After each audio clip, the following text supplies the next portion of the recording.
Dala ko ipagkuan guys baka nang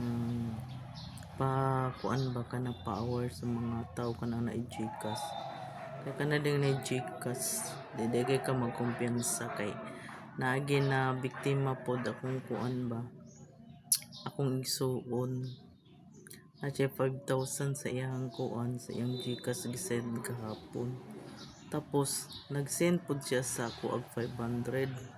Natingala mi kay wala ko ang iyang Gcash imbis kay 4,500 nahimo namang kuan 2,700 nawala ang kapin libo 1,770 nawala dayon na nag-message sa iya ba nga kuan your payment 1,770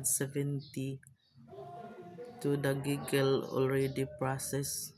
Tingala siya kay nganong naingon ana nakuha ang sa iyang Gcash ang 1,700. Wala man siya ng utang. Di galay kumpiyansa na gani siguro iskam ba. Wala kay gihatag yang OTP gali natinga siya na deductionan.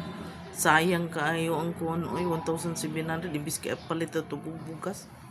Wala mi ka palit og bugas kay gi-deduction man. Gikuha man ang 1,700. Sus dili kita ani mo kumpiyansa kinahanglan gyud kanang naikuan kanang mag-send sa inyo hang Gcash kinang cash out gyud diret so dili dugay-dugay kay katuya ha kay gikuan pa man pila pa man dagan pag oras adisir niya gi-cash out niya nakuha ang 1,770. Nagmahay gali siya may pag-cash out siya diretso.